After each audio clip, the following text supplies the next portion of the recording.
today we are going to make sausage casserole. This can also be turned into a vegetarian dish. You could use veggie sausages instead of meat ones. The ingredients that we have in our cupboard already, we had some onions and carrots and celery sticks, and we had some red wine that needed to be finished. It was left out on the side too long, so can't drink that. And we had beans and tomatoes. So let's get cooking! So I've got all my ingredients out on the side, lots of delicious things. So we're going to start with the sausages and add them into the hot oil. You can see it sizzling. Whoa, that smells great already. I'll give my hands a good wash. I have touched meat, but also we should always wash our hands in these COVID times. It comes out. As Jamie Oliver would say, we're dipping and diving. So we just want to cook them until they're brown all the way around, because they will cook later. That oil! Woo! And I think sausages are one of the easiest meats to get, so that's why I chose using this dish. Sometimes people have them in their freezer, but they're quite readily available in the shop. They're cheaper than certain meats, so good in the budget.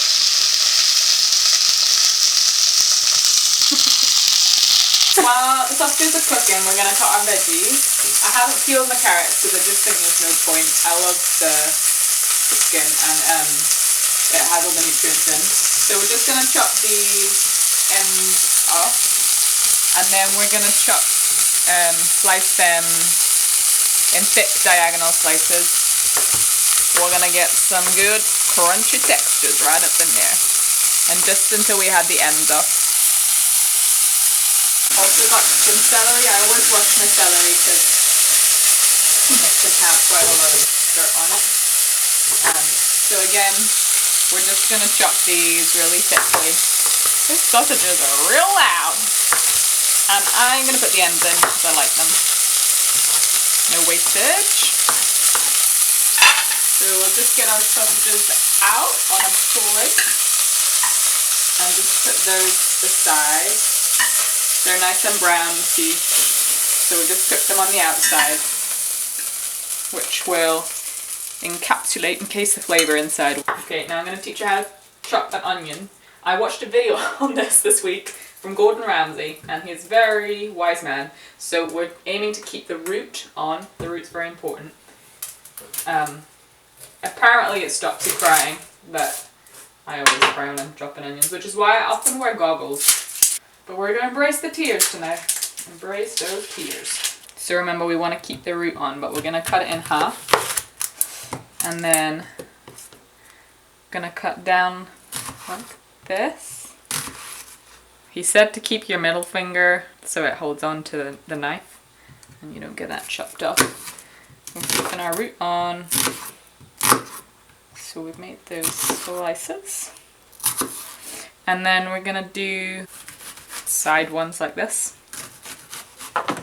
and then we'll go down and hold it together like a tennis ball again, like this. Oh baby, it worked! Just make sure you use all of the beautiful onion up. Oh, that was amazing. And then you're just left with these two little tiny roots. So we're going to put them straight back in the pan that we just took our sausages out from. I'm going to get these nice and fried and crispy. I'm going to just let it cook, simmer for about 10 minutes. So we'll just cut our 3 garlic cloves up, and they will add a lovely garlicky aroma to our stew. I think you're technically meant to put a wet rag under your chopping board, but anybody got time for that? So this has been going for about 10 minutes, and you can see that the onions have started to caramelize. That's when you know it's ready. For the next stage, we're going to add our 3 garlic cloves, which we've cut up, and a teaspoon of dried thyme. You could probably also try this with rosemary if you don't have thyme. Just try all different herbs. It depends what you have in the house, really, doesn't it? Just see what you have. And that's going to go in there for another 2 to 3 minutes until it starts to cook and get involved. in this little party. Beautiful. So we'll put our 8 sausages. Oh, I just realised there are only 6 here. 6 Swiss sausages back in. Get all those juices back in there. And then we've got 150 mils of red wine. This is just what was drunk before. I think at a wine evening on Zoom, a Zoom wine evening. So just add that right in there. Turn that down. Oh, that smells so good. And we're going to reduce that until the wine is about half what we dipped in. Just let that simmer. Now we're going to add 200 mils of stock. This is chicken stock that I made from boiling the carcass of a chicken, but you could use whatever kind of stock you want. We're also going to season with pepper and then salt. Let's just salt it. I always use these sea salt crystals because I think they taste amazing. And we're going to bring that back up to the boil, so let's whack up that heat. So now it's bubbling away, reached its boil. So we're going to turn it right down so it's just simmering and put the lid on. And we're going to leave that for 10 minutes or until the vegetables are all soft and tender. Been 10 minutes, still we're looking. Woohoo! Look at that glorious stew. Now we're going to add our tin of beans. I've got cannellini beans here. We also don't always shop at M&S, but because it was really hard to find beans anywhere, this is where we found our beans. So cannellini beans, you could also use haricot beans or maybe butter beans, kind of a white bean you want. So give these a drain. And a nice rinse. And that goes straight in. And then we've also got a tin of tomatoes. Now, I learned this tip, again, from Jamie Oliver, that chopped tomatoes are actually grade 2, and the whole tomatoes are grade 1. I think that's a higher one. So it's actually better to get whole tomatoes in tins and chop them yourself. So they go straight in.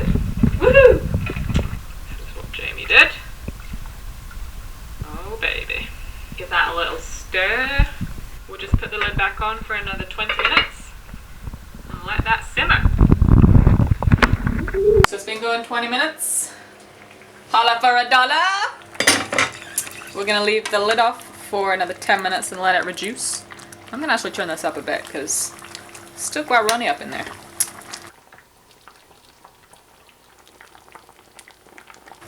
And while that's happening, we're going to cut our parsley. This is just for a wee garnish on the top. Just give it a wee rough chop in it. And that's ready for it. Now all we have to do is lay the table. So I think this has now simmered down to a good amount of liquid. Look at that beautiful stew. And we're going to go serve up at the table. So let's go through it.